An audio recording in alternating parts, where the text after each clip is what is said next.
Ready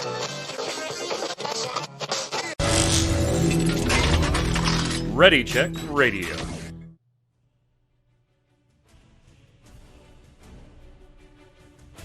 Stand by as we get ready to serve up all your news this week in the world of gaming.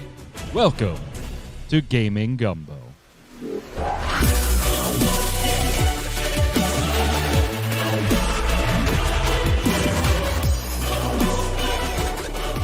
What's up, Internet? Welcome to Gaming Gumbo, your weekly gaming wrap-up here from Ready Check Radio. It's Saturday at 7 p.m. Eastern. That means it's showtime over on twitch.tv/ReadyCheckRadio. We hope those of you watching on Spotify or watching later on YouTube or watching on ReadyCheckRadio.com, RAIDEO.com, come on over.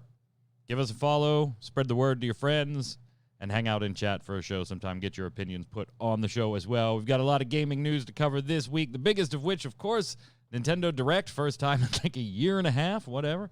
We get a Nintendo Direct, and there is a lot of news to cover there, so we will go through that first. Joining me to go through it, Mr. Jason Winter. What's up, sir?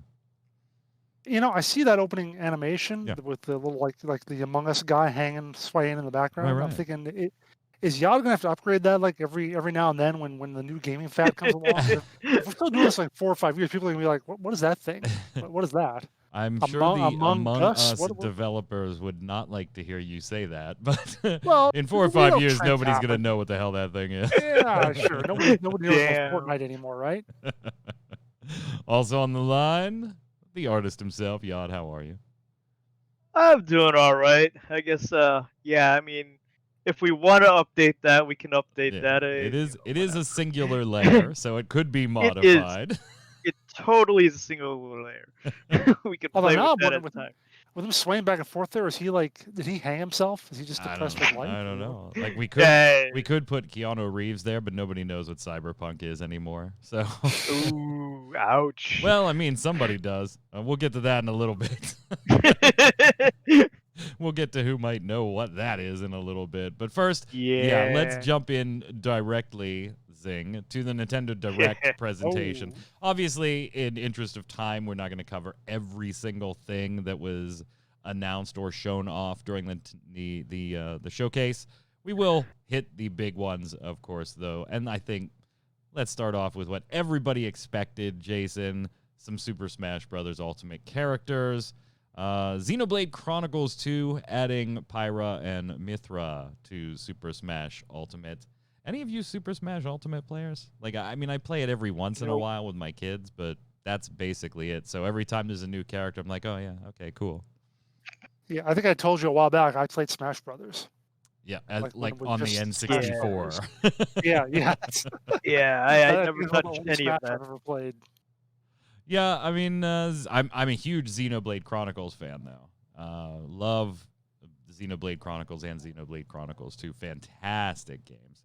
If you like RPGs and you haven't played them, go ahead and play them. The second one's probably a little bit better with some more open world stuff to do. But so if you're a fan of both, you got those. And nobody was really surprised by new characters being added. But I feel like these might have not have been the number ones on the list for some people.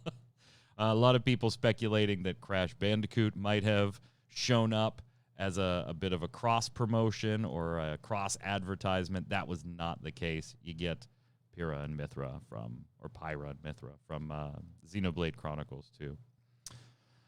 I mean, I'm not really I'm not like you. I'm not that familiar with the Xenoblade games, but I'm very familiar with the Xenoblade games. Well, the point is, I'm thinking like the last time we saw a reveal for a character was Sephiroth going and almost stabbing Mario. Yeah, that was a cool reveal. This one was okay. Like you said, they're there, new characters. Yeah. Yay. Yep. Maybe in bigger, more widespread news, we are getting Zelda Skyward Sword HD and the ability to play it without having to use the motion controls. Remember, this one was developed for the Wii in 2011. Okay. It's going to come out in July of this year. Obviously, the trailer, the HD looks fantastic. The ability to not have to use the motion controls, I think, is a plus. Not that I didn't enjoy playing it when it came out, But Yod, I'm definitely an old school Zelda player. Don't make me swing the sword. Just come on. Oh, Just come let me on. You press don't want to get A. all physical, get your exercise in, shing, shing. No. Look, I got a bad shoulder. I can't swing the sword all day. Just let me press A. Come on. What was interesting too was that they did mention Breath of the Wild and Yeah. a possible sequel, but they I said keep hearing rumors. well, the rumors were we already know it's in development. We that was confirmed a while ago, but we thought we might hear some news of this direct 35th anniversary of Zelda this year, Jason. But no, basically all they said was we'll have news for you later this year. There's a lot of year left. There is a lot of year left. It's just February Yeah, still. there is, in fact, 5/6 of year left at this point. So still quite a bit of time. Although I will say, now that I look at the video for Skyward Sword, the thing that bugs me on it is Link is right-handed. That's Go. Yeah. that's Why does not that bug canon. you? Yeah, that's been the case. That's been like a long time thing in Skyward Sword is that Link is right-handed in that game. Probably because of the motion controls, most people being right-handed. Yeah. But Was Gotta do he it, was gotta he do it. not right-handed before? Oh, he's always been he's left-handed. always left-handed. Really? Yeah, I yeah. did not know that. Yeah. Oh, yeah. Not something I paid attention to. Wow. Okay. Yeah, Learned something new. Skyward Sword was one of the exceptions to the rule. And Jason, I have to agree with you. It was probably because of the Joy-Con motion, or not the Joy-Con at the time, but the motion controllers with the Wii. Whatever those things were called. Yes. The Wiimote? The nunchucks. Yeah, or the whatever, Wiimote yeah. and the nunchuck. Speaking of that, we are getting new Skyward Sword themed Joy-Cons as well. They'll release at the same time as the game. So if you're sick of the red and blue, well, then just go straight blue.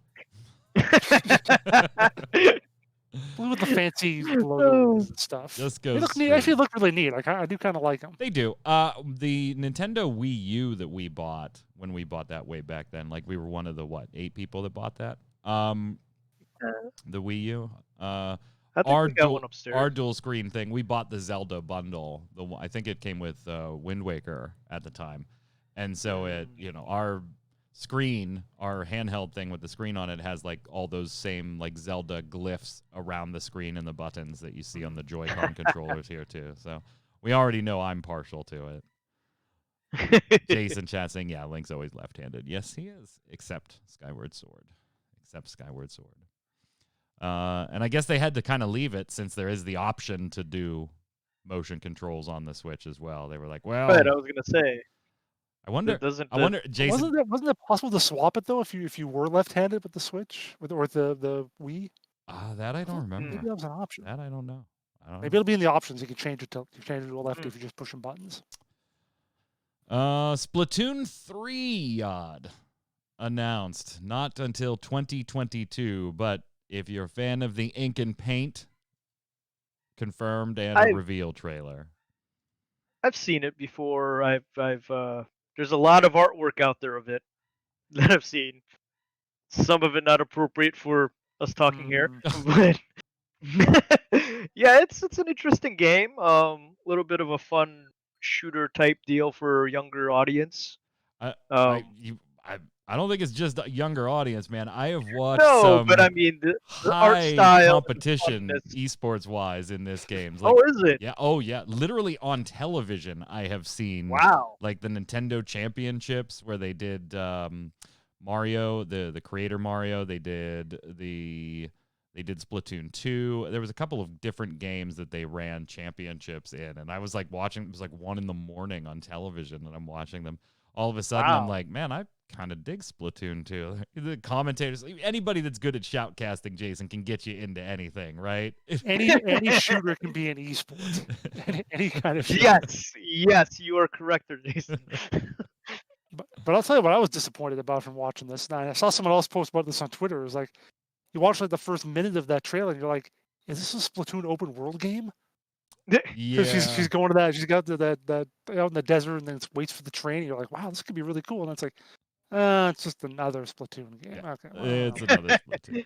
It's another Splatoon. Tell you what, though, I did have a favorite announcement. I did have an absolute favorite announcement, and we have not covered it yet. Oh, yeah. Go on. Come Oh on. no, I had the Yeah, B-roll. there you go. Okay, you got the Yeah, video. You got the video for yeah, it. got the video for it there. Oh Yeah. yeah, getting me a new Mario Golf Super Rush. Mm, Comes out June 25th of this year. Mario Golf. Oh, I love Mario Golf, man. Hot Shots. I was playing Everybody's Golf on a stream on this channel not too long ago. That's Hot Shots Golf, the most recent one. It's called Everybody's Golf because that was the title everywhere but here in the United States. So yeah, I can't wait. I love Mario Golf. Love it, love it, love it. This looks great. Jason, are we going to play? There's no signs. It doesn't look like there's any signs. I was about to say, So- say there are no signs. You'll be fine. So I might not bludgeon a sign to death in a race to You'll try bludgeon and... each other though. See now, they have the thing where you can go through, but you should be able to like swing your clubs at people and just whack them around. It looks like you can just maybe because it's got the speed golf where you Yeah. can you have to run up to your club. I Like feel it should be I'm it missing should be like a something. combination of Mario Sign Kart thing. and golf. Well, you can use items. We saw, like, here we go to, in Oh, the there are? trailer Okay. with, like, the speed. You'll see people, like, use different items, like Yoshi. There we go. So Luigi just used an ice flower, and then all of a sudden is skating very okay. quickly and things like that. So I don't know if there'll be, like, attack items, but there's definitely item usage. This is a mode similar to Everybody's Golf, actually. In the online multiplayer for Everybody's Golf, you do exactly this, where you mount up in your golf cart and you go flying. So golf carts were an item, a part of your equipment. You know, you'd mount up and go flying down there and try and get to your ball before the other opponent. So I like seeing this in Mario Golf. Yod, if you want to, you're more of a creative bent than the other two of us here. You can bring your Mii in there as a character. You're not just tied to... Wow, I see that. Yeah. So, and that's in the story mode. You'll be able to do that. Yeah, story mode there. So you could go ahead and So I take could have my your Mii Mii go in on and beat the crap out of Mario, maybe. there. Maybe. Just whack him with a golf I club. was gonna say, is this full contact golf? Is that what's That's going what on I'd here? like to see. This is absolutely a 100% buy on release day for me. I don't know why. It comes from my dad. Like, my dad and I randomly, dating myself here, we used to rent video games from Far More Entertainment. Ooh. Yes. For those of you East Coasters, probably remember Far More and Far More Entertainment. And so it was Super Nintendo games, and if you got there late Friday, there was garbage left. So one time we rented Hal's Hole-in-One Golf. Neither one of us like really golfed in our life. He had gone a couple of times as a teenager. I did too, but had not yet at that time. And he no instruction book because they didn't give you those. So we're trying to figure out a multi-touch golfing system, having never played a video golf game that had that in it with no instruction book or anything. Turned out we ended up renting that one over and over and over and over again. We got addicted to it. And ever since then, you know, we both, my dad and I, loved Hot Shots Golf, Hole Shots Golf 2. You know, Jason and I have partaken of competing in a number of online golf games covered on MMO Bomb. That's where the sign reference comes from. Jason was beating me, I think, by like 2 or 3 strokes. So I needed to make a risky play to try and catch up on a hole, and it failed spectacularly. And I creamed. We have video of it. We do have We have video video. evidence of We it. have seen it. Wow. This is a 100% day one buy. Jason, I hope you'll end up with it too. Yad, are you into golf games at all? I have not played a golf game in a very long time. Probably since Genesis. To date myself there. Yeah. Or no, Super Nintendo did have some. I played at my cousin's house, but he had a game copier, so he had a lot of games that we just kind of sped through. Well, Jason, I'm Yeah. looking forward to taking you on, my friend. Buy me a Switch. Yeah, I thought your partner had a Switch. Yeah, I don't want to borrow. Oh. Yeah, see, I'm not the same way. My SO has one, and I don't want to take that from her. In fact, I don't think It's I Mario Golf, that from her. gang. You have to. You have to. Probably the biggest thing, we did talk a little bit about this on the Relic Grind Thursday, so we'll keep this section short, but in the interest of completeness, Project Triangle Strategy was announced for the Switch. There's actually a demo of this available already if you want to go play it. It's a tactics RPG by Square Enix. No, it's not a Final Fantasy Tactics or Tactics sequel. This is coming more from the Octopath line of things, if you look at the art style and some of the story content there. So it's not a successor, or I'm sorry, it's not a sequel. It's more of a successor to Octopath Traveler. But I love tactical RPG games. I really still to this day want a Final Fantasy Tactics sequel. I guess this is going to have to tide me over.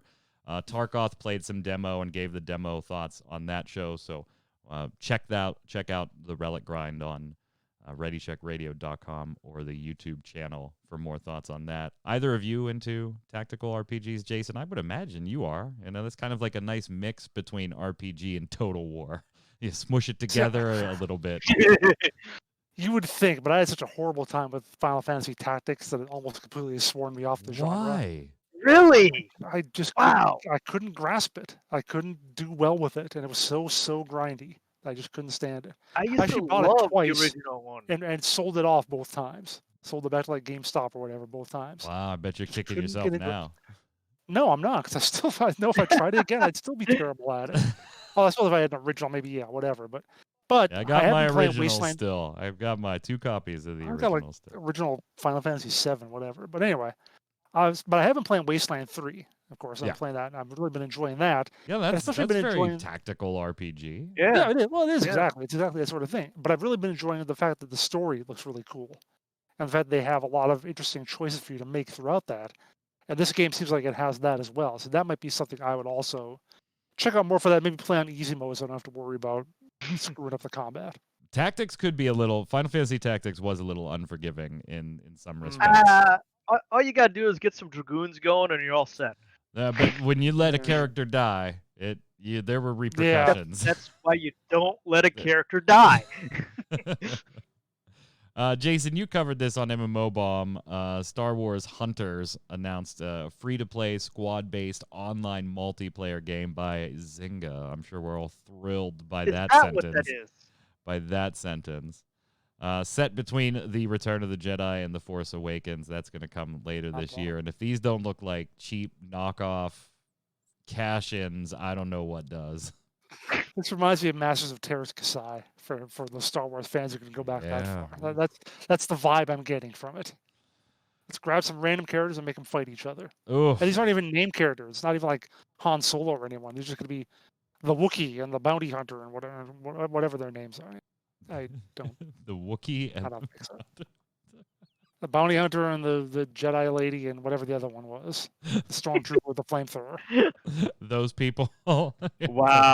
Yeah. I think it's Wow. just the Wookiee. Wookiee.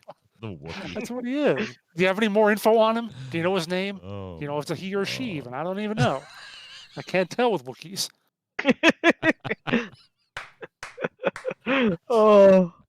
Oh my god. Oh my god. Fall Guys Ultimate Wow. Knockout coming onto the Switch summer of 2021. Kind of amazed this isn't there already. I'm kind of amazed the game didn't start there. Start Yeah, on the Switch. graphically that kind of screams Switch, especially with the weird types of different types of games in that game Yeah. that I've seen you play. That when I was in chat, I'm like, what the heck are you guys doing? Tons of other yeah. stuff on the Direct. Again, in the interest of time, if there's one or two you guys really want to cover, we can go through them. But some of the keynotes, if you're looking for Square Enix stuff, you're going to have the Saga Frontier remaster. You're going to have Bravely Default 2. Final trailer was revealed. You got the Legend of Mana remaster also coming to the Nintendo Switch. If you're looking for some other things, DC Heroes Supergirl coming in there. We've got Apex Legends. There was an awful lot. It was one of those, it was nice to see a Nintendo Direct, but it was an awful lot of those not information pieces. Just like, this is a thing, 2021. This is a thing, 2021. Jason, was there something you started there, and I didn't want to interrupt there. I mean, one that actually kind of looked interesting to me, I thought, was Knockout City, which is like that dodgeball game, which is sort of like Splatoon, another chance to try and make a more kid-friendly shooter. Mm-hmm. So I thought that could be an interesting kind of title, something I might actually be interested in. Now, that company behind that made the live circuit Mario Kart, which I got Torchwick for Christmas. We haven't messed with it yet because we've been all kinds of busy on other things.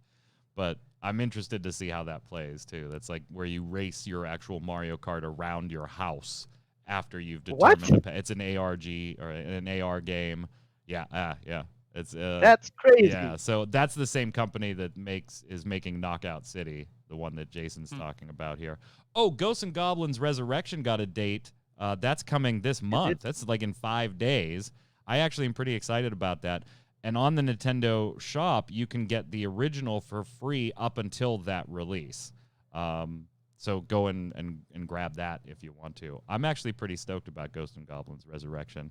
I love the Ghosts and Goblins franchise. I was stoked for Ghosts and Goblins in 1986. Wow. All right, if you're looking for something a little more current, Jason, Hades, critically acclaimed dungeon delve, procedurally generated game, fantastic game. I've been playing it on PC on Steam, is getting a physical edition for the Nintendo Switch. How's that do for you if you want something a little more current? I'm into roguelikes probably less than I'm into tactical games. But I have watched people play, and it does look pretty cool. So It is good for that it to is be awesome. elsewhere. Yod, you would love the art style if you haven't looked at it yet. I have, and I do really like the art style. It's just I have so many other things to do. It's just Well, here, let me take one off your calendar. New World, MMORPG from Amazon Games that we're all just eagerly awaiting. Delayed again. It was supposed to be summer 2021 and is now going to be August 31st. Supposed to be spring. Spring 2021, thank you. Supposed to be now August 31st. They're going to have a closed beta test starting on July 20th. If you pre-ordered, you'll have access to that closed beta test, just like the previous closed beta test. Now, the rationale given for this one is where I want to talk about this a little bit, because honestly, New World's kind of like I'm anticipating it, but I might personally be anticipating it for the wrong reasons. I might be anticipating it just because I think there's a high likelihood it could be a train wreck. wow. Yeah. Wow. Like I did Or not shipwreck, Yeah. the case may be. I did not refund my order. Like I'm just, you know what? That money's gone. They got it already. Let's just see where the chips lie as this stuff comes out. But the reason they gave for it, I think, is a little bit weird. They said, here we go. We invited hundreds of thousands of players to experience New World. Your feedback and gameplay experiences validated our thoughts of what improvements and additions we needed to make. Since then, we've polished the combat system, added quest variety, expanded weapon and armor variety, added fishing, expanded the map to include a new region, Reek Walker, overhauled our crafting system, and continued to add mid-game and end-game content. That's a lot of work for a game that actually was supposed to have released last year. Yeah. Yeah. We've been hard at work on compelling endgame features we believe are important to include at launch. These features won't be ready for the spring timeframe, and we had communicated. With that in mind, we will release New World on August 31st. With this extra time, we'll be able to add these substantial improvements while polishing and fine-tuning the whole game before we open Aeternum's shores to the world. And they mentioned specifically Ebonscale Reach, a new zone for endgame content, Expeditions, which are 5-player dungeons, and Outpost Rush, which is 20v20 PvP. Shouldn't that have been locked in a while ago, Jason? Like, if you were going to do dungeons and 20v20 PvP, this doesn't seem like something you should be working on a mere months before release and adding to the game. I mean, it's tough to. I watched the video too of the guy talking about it, and it seemed more like he said that they were polishing them, more like getting them as good as possible, rather than just slapping them in. Like just last week, they came into a meeting and said, "Hey, let's have dungeons." So I can't. It's difficult to tell between that and the text, just what was actually ready to be there, what was going to be implemented, what just needs more work. But yeah, the fact that they thought originally this was going to be ready, 8 months ago is just lunacy. You really just wonder who's in charge, who's making these decisions. Probably that guy that we that they did the expose on a while back, and hopefully he's been It's just taken down a weird. notch or two and actual people who know what they're doing are maybe actually getting through to him a little bit. No, I mean, that list I read to you, when they delayed polished combat system, added quest variety, expanded the weapon and armor variety, added fishing, expanding the map to include a new region, Reek Walker, overhauled the crafting system, continued to add mid-game and end-game content. Literally, this game was supposed to be out 8 months ago. And they were able, in the last 8 months, they were able to do all of that, which, fine, that's impressive. But the fact that they still had to do that when they were supposed to have been, we're ready to release. They thought they were ready to release, Yad. They thought it was a shippable product. And this is what they've done in the last 8 months. Kudos, it's probably going to be a better product than it would have been. But what the hell happened 8 months ago that they thought it was ready? If I had to guess, I would say that they assumed, since it was a live world game, they could shove things in there as they went, and that the player base wouldn't be up to mid-game by the time they were ready to shove the update through with the dungeons and the PvP and all that stuff. Which obviously they don't know gamers. We just love day one patches. Right? And we'll take plenty of time to get to end game. We'll take months to get there. Yeah. Right. Jason, do you think the more recent, like, absolute catastrophic failure of Crucible had huge impacts on the dates for New World? Because now we cannot afford bad reviews at this point. If I remember, that's exactly what happened. Like, they announced Crucible was going to be ending development, and then like a day later they said, okay, now we're going to delay New World. It was like the same. It was at least within the same week they made both those announcements. So yeah, they probably that was almost certainly a thing. It's probably like what Yod said, when Crucible came out, they were like, well, we know we have some stuff we need to do, but we'll get to it later. And then they were like, oh wait, we're not going to survive that long. So if we're going to put out New World, we have to make sure it is feature complete when we do. So yeah, I absolutely think that's funny. Crucible's there's just a novel idea. Let's have a feature complete game on launch day. Yeah, I know. That's just craziness. Who wants that? I'll definitely be playing it. We'll be streaming it on here a little bit. We streamed the closed beta on here, so we'll go back in. Closed beta was incredibly boring to me. I thought the game, and even in the videos, like, I think the game looks great. I like the aesthetic of it. I'm eager to check out their dungeons because that's my favorite bit of, MMO content is dungeons and things. The Outpost Rush thing sounds neat. It sounds like a mini world versus world thing. That actually sounds kind of cool. Yeah, it does. And I'm not even into PvP, but there is an appeal there, the way they presented it. Now, will they execute? I don't have any confidence in that. That's the problem. The concept is good. Maybe we'll all be pleasantly surprised, but I'm sure we're going to be surprised one way or the other. Speaking of leadership probably not doing exactly the right thing, we talked about the Stadia cancellation of their games department on last week's show. We're getting more information about that, and apparently it did not really go down well behind the scenes. In fact, there's allegations now that general manager Phil Harrison was literally with the game development team the week prior to announcing that, telling them what a great job that they were doing, and gave them no indication. Sent an email talking about how wonderful job they were doing, and we're looking at the finances to plan out 2021. It's going to be an exciting year, and we'll set up all of our roadmap, and then within days announced that team was gone and being funneled into other areas of Google where they could. So it came as pretty much a huge surprise to them that this was happening. Then they held a few days later. None of the team, by the way, were able to ask questions until like 4 or 5 days later when a conference call was held. So Phil couldn't be bothered to talk to this team that had a lot of questions about what just happened for a number of days.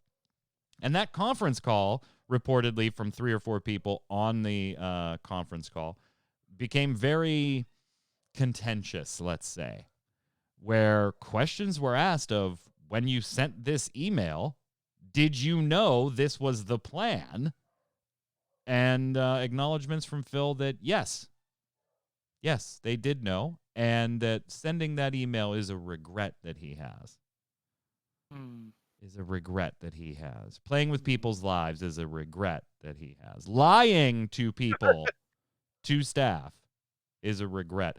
And so they asked, why did this close? What happened all of a sudden that, we've only been here for a little over a year. Obviously, we don't ship AAA experiences in a year and 3 or 4 months. So there was a long-term expectation for all of these people to be employed, 2-3 years at least, Jason, developing a title or two or whatever. And one of the things, of course, COVID was to blame. Of course, right? That came up, COVID, despite the fact that all these people were already working remotely and whatever. According to Kotaku, Harrison pointed specifically to Microsoft's buying spree and planned acquisition of Bethesda software later this year as one of the factors that had made Google decide to close the book on original game development. This is just absolutely bizarre to me. If you had to think, so if you're a smaller company, right, and you see a big dog buying up places, I can understand why you might want to reallocate finances. But we're talking about Google that is basically dollar for dollar, pound for pound, just as big as Microsoft is. These aren't David and Goliath. This is Goliath punching Goliath type companies right here. What the hell does the acquisition of Bethesda have to do with them in any way, shape, or form as an independent games development company, Jason? I got nothing. Don't ask me because I don't know. I don't know how it. Yeah, I think he's just kind of grasping at straws here. I think it was just something that happened, and he's just trying to find an excuse for it. That's all I can think of.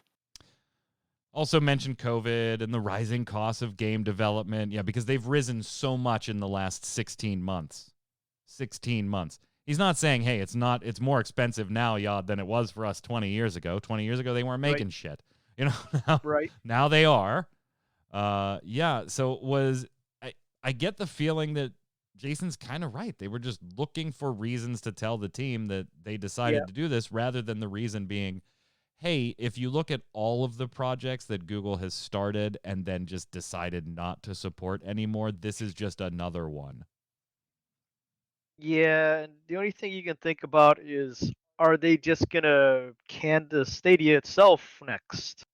Because Microsoft does make a game console as well. So if they're gonna blame Microsoft for things, why not, right?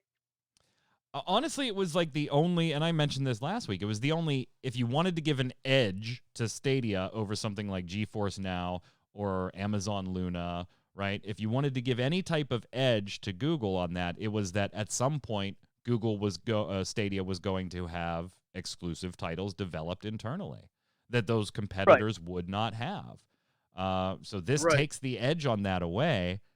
And we mentioned it last week. Now we're not Stadia's customers anymore. Us as the consumer, we just aren't. It's the other companies trying to entice them onto this digital platform, which doesn't offer the companies all that much. And unfortunately, I have to agree. I don't think Stadia is long for the world anymore. And honestly, it might just be, Jason, we bit off more than we thought not more than we can chew, because they could have chewed this. They absolutely could have chewed this and digested it and everything. They bit off more than they thought they were biting off and just wanted out. It sounds kind of like how Amazon's going to be in about a year, too. Oh.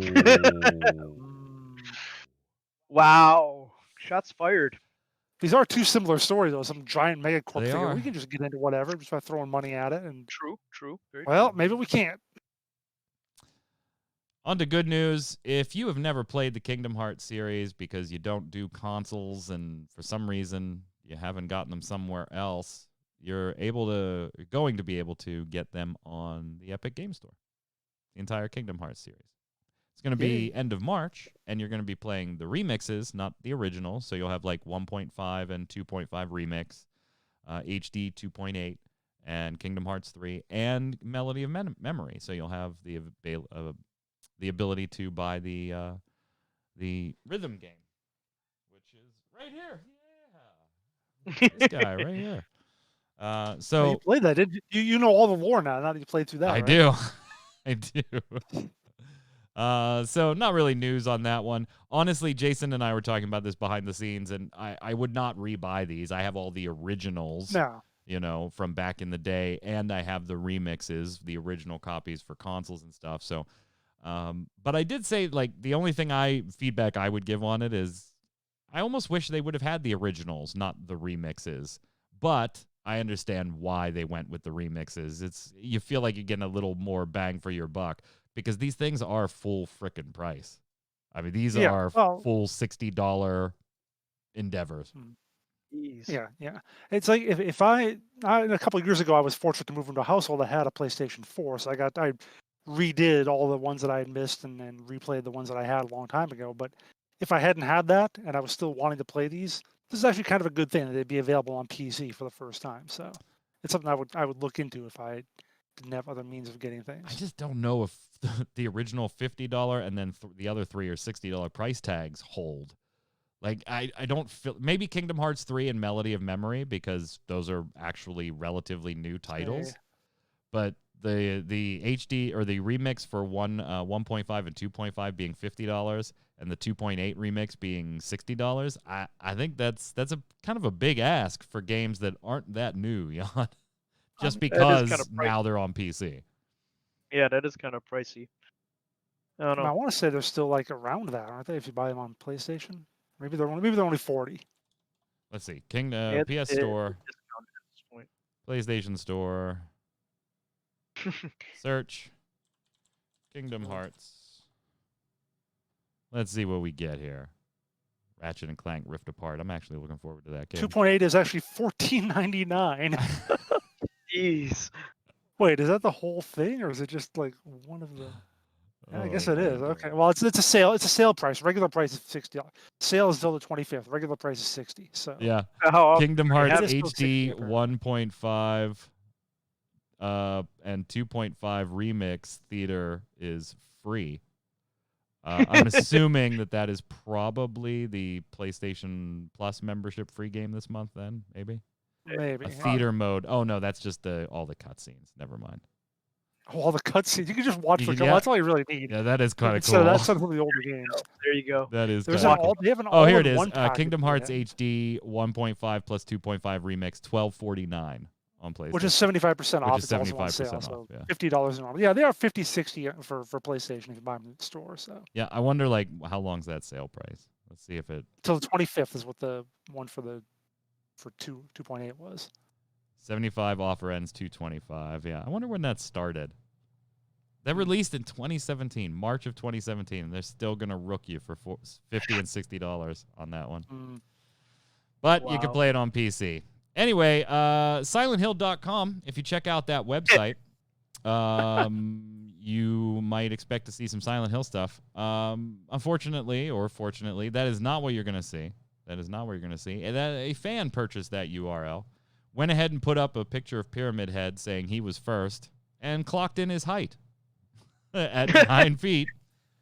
Perhaps a direct response to Capcom and their tweet about Resident Evil 8 characters and being concerned. That's what I'm saying. Height. Is that an official height? Was that confirmed by the dev? I don't know. She's making up that 9 feet. Yeah, So now we have official height on the other one. Mm-hmm. Let's go see if we can. Okay, so this is Pyramid Head from the Wikipedia. Oh, okay. This is from the Pyramid Head makes an appearance. Blah blah blah blah blah blah blah. His boots had a hidden 15-inch sole, which made him just under 7 feet. So this is for the movie. Oh, okay. So in the movie, they had him just under just over 7 feet tall. But yeah, he was first. So remember a few weeks ago though when we talked about like Silent Hill maybe being teased a little bit by the composer in an interview. You remember that? Yeah. No. Did that actually happen? Or did I imagine it? Did I imagine that? There was a video. There was video proof of that happening. Are we sure?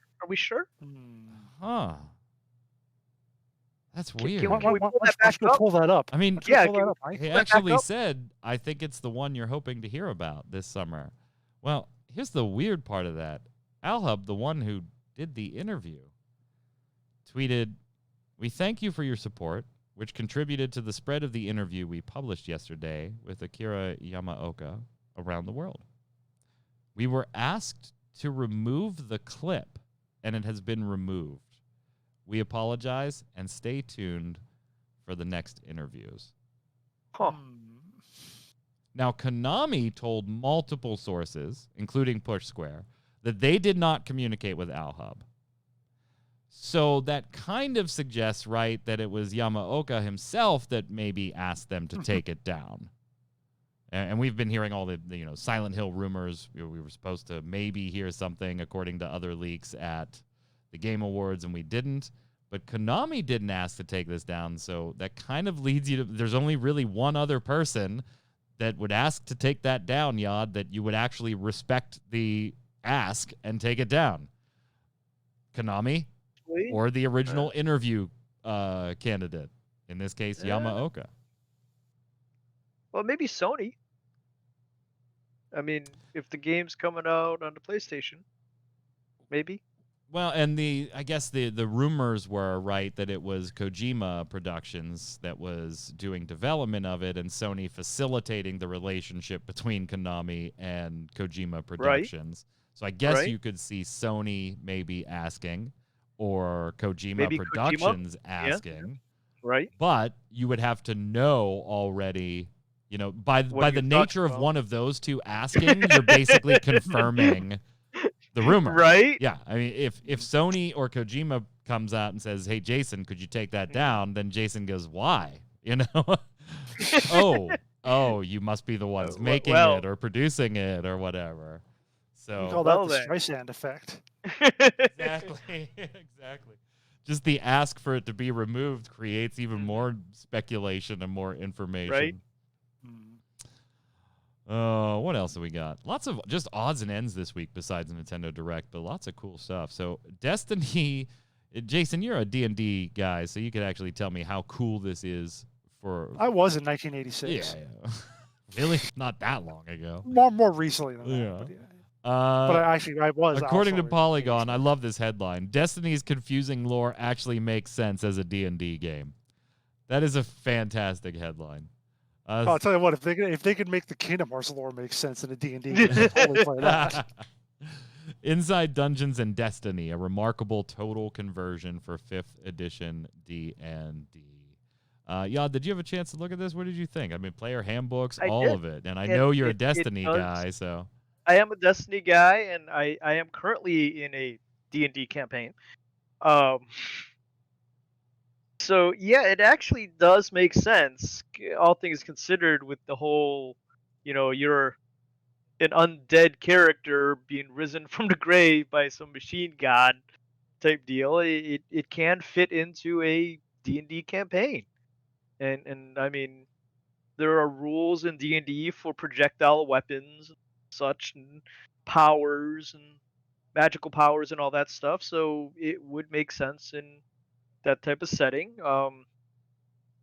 And yeah, you can't really take it down from the D&D perspective, from Wizards of the Coast perspective, because they do offer a I can't remember the term for it, but where they offer you the base rule set and you can take it in whatever direction you want. OGL, open game. The open game. Yeah, that's it. That's how they've avoided getting sued here. And actually, they did talk to the creators here. Did talk to, in fact, Bungie too, to say, hey, make sure we're not doing anything anything wrong. I want to give credit. I'm trying to find out the name here. I know the last name. I know it's Poor. Yeah, I know. Stacy GG Kitty Poor is the creator. I've seen a few other groups of fan groups that have gone into the pen and paper role-playing game type of situation and become an actual company to produce things from a fan-made perspective, where they did such a great job with such a great production quality, especially these days with print on demand and all that stuff, that you can just make this product and all of a sudden the company goes, "That's really good, and it's easier for me to just buy you out than make my own, so here's some money." So it's possible that something interesting could come of it. You never know. I think it's neat. I haven't played D&D in a while. I do own. I just recently bought Jason the Aliens tabletop game. So trying to get in, and Malifaux. So there are a couple tabletops. Oh, and of course I have the new Vampire the Masquerade stuff as well. So haven't done D&D in a while. But Yeah, I mean, I haven't done D&D since 3rd edition, so I don't know how. I've had a 4th edition book that I just looked at, but I haven't played that. And I haven't played 5th, but that was what they had starting in 3rd edition, was the OGL. You can make all sorts of stuff with the D20 system. Of course, Wizards of the Coast had their own books for all sorts of different sources, Right. various stuff, some fantasy, some more modern or sci-fi or whatever. And of course, fans made their own stuff as well. So that's why this is not that surprising to me. It's cool that Stacy was able to put this whole thing together and apparently make it something that's halfway coherent and decent looking. But it's neat. But I'm not like super like, oh my god, I can't believe someone did this. People have been kind of doing this for 20 years. If you were more into Destiny, you would be. Well, I mean, whatever they made. If they made a Kingdom Hearts one, I'd be like, hey, that's cool. All right, sure. I should give a little warning before this next cool thing. Trailer below is rated R, so be forewarned. Because this is, I think, another cool thing. This is the new Mortal Kombat movie trailer, which just looks absolutely fantastic, and I think it was genius of them to issue a rated R trailer for this one instead of trying to tone it down and get a PG or a G trailer just to advertise the movie, because so much hype came off this trailer that the producer was moved to tears and tweeted as such. But it looks phenomenal, Yad. Yeah, I mean, Mortal Kombat classically has been the harder core version of the old fighting games, like Virtua Fighter and Street Fighter and all that stuff. If you wanted the blood and guts, you went to Mortal Kombat, which dictates that the movie trailer will be, or the movie itself will be, bloody. Yeah, well, except for the last couple, right? Which were pretty yes. bad.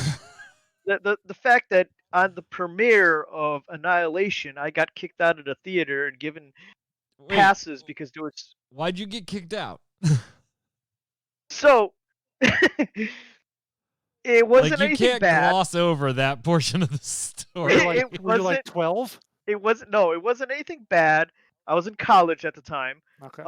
Went into it with a friend of mine, and we wanted to sit together, but the theater was packed, and there was no places to sit together, so we sat down in the aisle, along with a whole bunch of other people. So I can't imagine why they wouldn't have been like, yeah, that's totally cool. Block the only ways in and out of this building.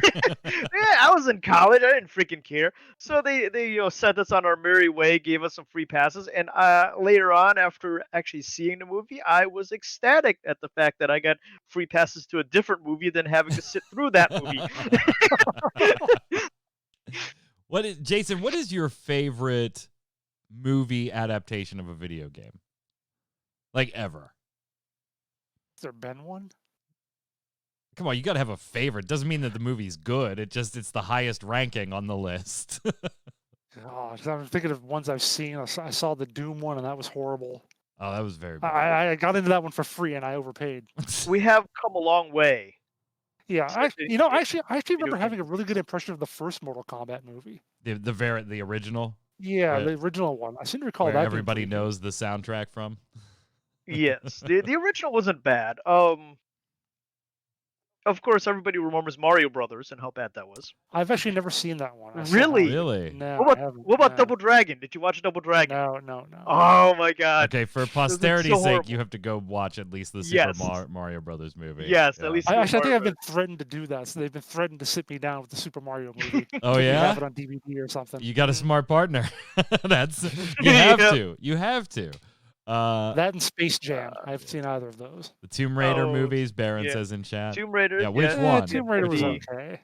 Like the first one with Angelina Jolie, I think was fine. I liked that one. Yeah. What was the next one? Cradle of Darkness or Cradle of Life. Cradle of Life. That one was not so good. Yeah, and then the recent one with the Then the other recent one, hunters. Yeah. Yeah. and Monster Hunter just came out I haven't on watched it yet. digital. Yeah, I haven't watched that. It's Have you? pretty good. It's not bad. I rank it along the same lines as the Resident Evil movies, where the first couple was watchable. You don't compare it to the games though. As a standalone movie with its own storyline, it's watchable. And Monster Hunter Glitch is is along telling that us we're same very line. picky. We are. I am.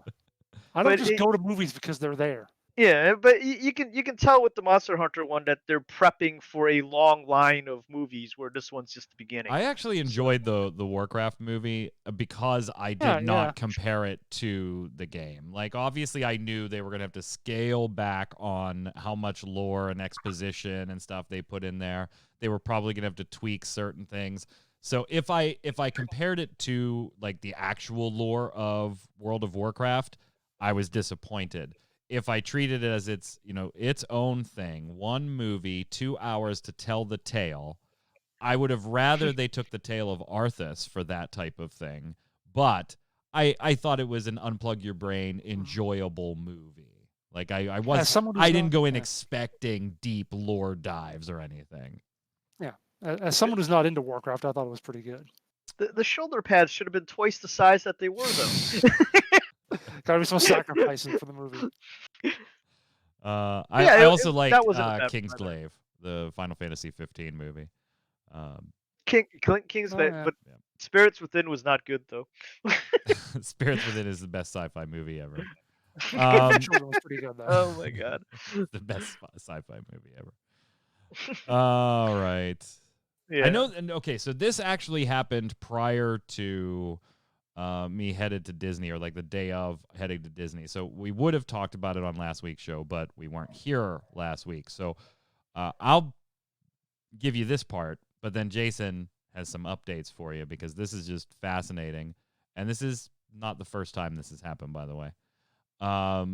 CD Projekt Red's servers were held hostage. Hackers threatened to dump both the source code for an unreleased version of The Witcher 3 and some cyberpunk stuff and emails and documents and all that type of stuff online to the highest bidder. And of course, CD Projekt Red came out and said, we don't negotiate with terrorists, basically, is what they said. And they weren't paying and they weren't going to do anything. And so it was kind of a standoff for a little while until, Jason, it appears that, people that stole something and threatened to sell it, they stole something and sold it. I mean, they said they had 48 hours, and when the 48 hours were up and they didn't give in to their demands, they went and sold it, apparently, on some like Russian auction forum or whatever. For apparently, it says the starting price for the auction was $1 million with a buy it now price of $7 million. And we don't know how much it's sold for or who it went to, certainly. But yeah, apparently it has been sold. It is out there. Now, CD Projekt Red, in turn, really didn't comment. The Verge reached out for a comment. They didn't say anything besides that they were still actively investigating the situation. But while that's all they said publicly, it might not be all they're doing publicly. Yeah, but first of all, they also said that the no personal information of former employees was part of the thing, so that at least was not involved. But yeah, in terms of what they're doing, is they're using something that we all hate, but actually might make sense in this case. They're using DMCA to try and issue takedowns of stolen game codes on Twitter. So let's see, what does it say here? According to a Vice report, the Polish game developer issued DMCA infringement notices to 2 Twitter users who shared links on the social media platform containing stolen source codes with several CD Projekt Red IPs. The 2 users' posts were taken down Thursday, February 18th by Twitter as a result of copyright strikes. This is coming courtesy of NME.com. Now, that's exactly what DMCA is for, right? Proper use. Like, this is like, normally on our show, anytime we're talking about DMCA, it's somebody abusing the shit out of it. This is, DMCA, illegally shared data or intellectual property of a third party, not authorized to share it, DMCA. Yeah, take it down. Take it down. So kind of clever use of exactly what it's supposed to be used for, Jan. Actually using the law for what the law's for? No. People don't do This that. is a weird situation, isn't it? A little bit, yeah.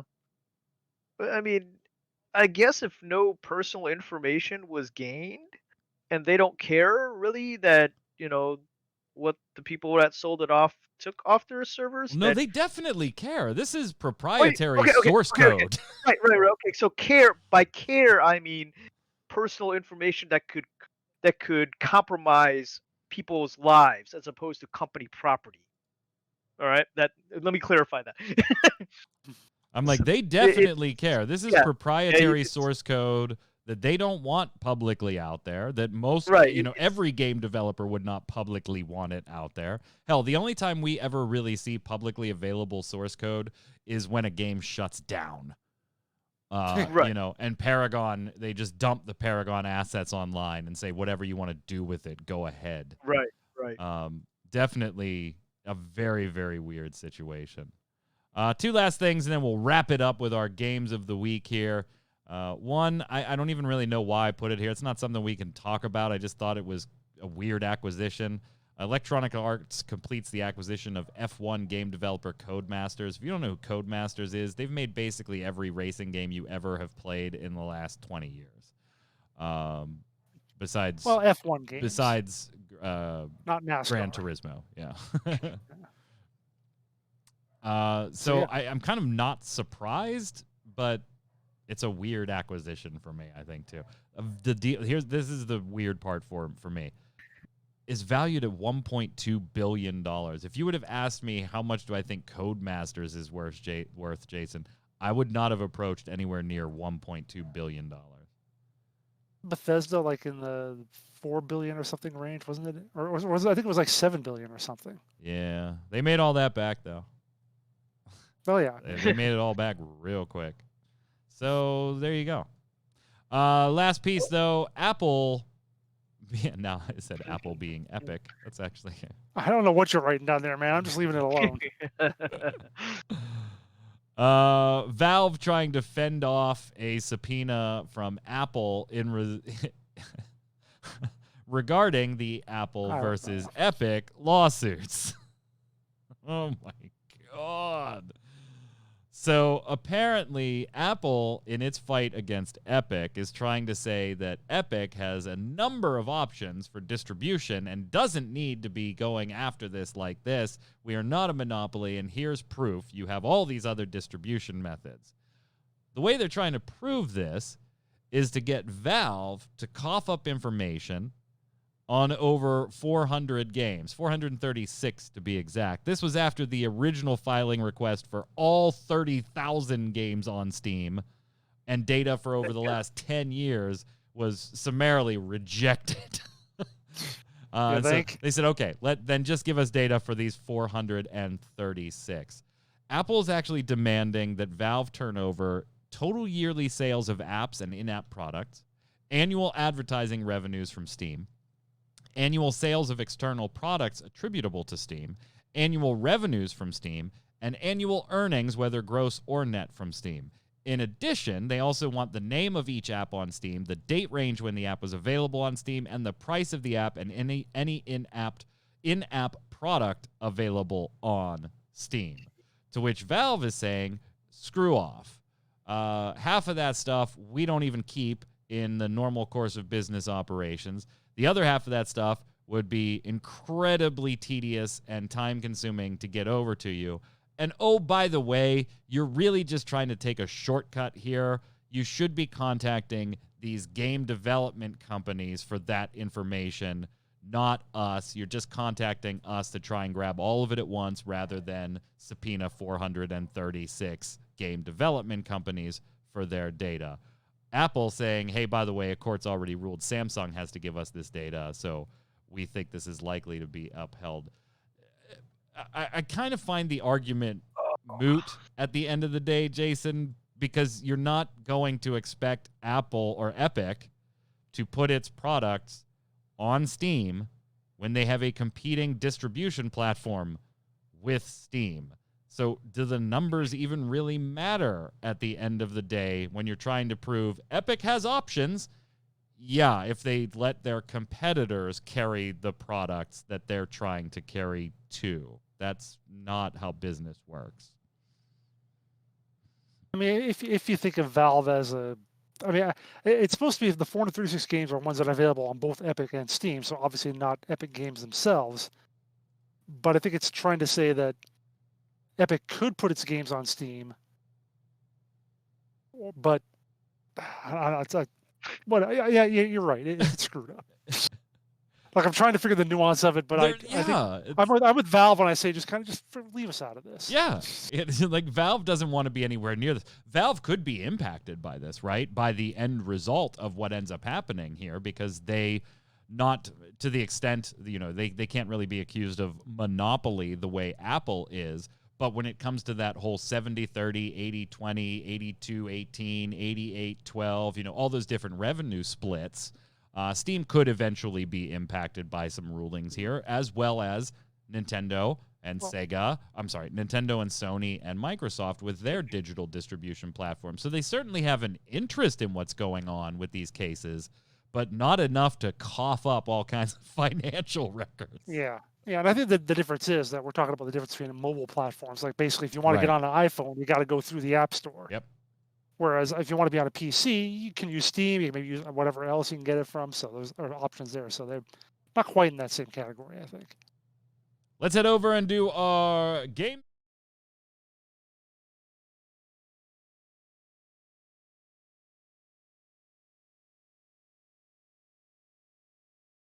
You should probably play this. And in the comments on YouTube and on ReadyCheckRadio.com, you let us know who gave the best recommendation. Jason, by far the winner right now. But as he said earlier, there's plenty of 2021 left. Yod, you can go first, sir. I broke down and bought Destiny 2 Beyond Light this week. Started playing it again. They've been telling a pretty good story with it, so I'm going to say Beyond Light. Hard to disagree. I enjoyed it too. I'm going to go with Total War 2 Total War Warhammer 2. Jeez. I actually have I played it on stream this week, and then I played it again after the stream, and then I played it again. I'm not good at it. I'm dying an awful lot, but I'm getting better. You got a rat infestation there, Mike. And I also I ordered the Sundering series of books, the story of Malekith, the character that I chose to play, because during some of the story trappings in the game, I became a little more interested in this character. So I got a book on the way. So Total War Warhammer 2, knowing that Total War Warhammer 3 will be available later this year. Jason. Well, a few months ago, I gave it to Crusader Kings 3. Yes, you did. Yep. But this week, I'm going to give it to Crusader Kings 2. Because they have a lot of, the base game is free, and they have a lot of DLCs, which go for anywhere from like $10 to $20, or I think maybe 15 is what they max out at. And they go on sale quite a lot, but it's still tough to grab all of them. It's still quite a lot of money to get every one of them and have to deal with having all of that and all the cost of that. But now Paradox has done a thing where they have a $5 a month subscription that gets you all access to all the DLC while your subscription is active. Oh, so they're kind of pulling the Elder Scrolls Online. As long as you have an active sub, all DLC access is free. Yep, and it's only $5 a month, and it's a really, really good game. If you haven't gotten into 3 yet and you want to just try something else different, give that a shot. Yeah, and you have plenty to play before you even have to think about whether you want to make the sub purchase or not. Yep. And watch my first look on how to murder your sister. Wow. That's your choices. Chat, go over to YouTube or check out ReadyCheckRadio.com, RAIDEO.com. Give us in the comments who won, and if you have a game recommendation for us, go ahead and put it there. But don't leave chat after this show. We've got a stream coming up. Mr. Torchwick, how are you, sir? I'm doing good. How are you? I can't complain. How was Disney? I mean, you should also be answering that, but I enjoyed it. It was terrible. Did you? My father dragged me everywhere. I hate it. The sun. No. What are you playing today? Is it more Fallout? It is more Fallout. You haven't Last beaten time it yet, for crying out loud? It's a long game, and we got stuck in a noob trap last time, which like ate the entire stream because I didn't realize. Yeah, you came down after the stream and we're like, old development, noob traps. And I was like, yeah, that's the era. You went ahead and killed 2 people in Final Fantasy VI. But are you enjoying it? Are you enjoying it? Yes, I am. After I got past the initial unexpectedness of just how turn-based it really is, because Fallout isn't connected to that in my mind. Yeah, it's really enjoyable. I didn't even think about that, Jason. He's like the school of Fallout being a first-person open world. Yep. Not an New RPG. Vegas yeah. 3 and 4. Yeah. Well, chat, hang tight. After the show, we'll go dark for about 30 seconds. Kick the stream back up over to Torchwick. Until next time, gang. I'm sorry, I hit the wrong thing. Yod, where can everybody find you? Yod Artworks on Facebook. Yod Artworks on Twitch. No, Twitter. Yeah, Twitter. And right here on Twitch on Saturdays. Mr. Winter. On Twitter at Winter Informal, streaming at twitch.tv/JasonWinter. Now I can hit this button. Follow me, Mike Byrne, at MagicMan1, but more importantly, follow at RC Radio. Get tweets and all the streamers and shows going live. Until next time, gang, it's been fun. Stay safe. We'll see you on the servers.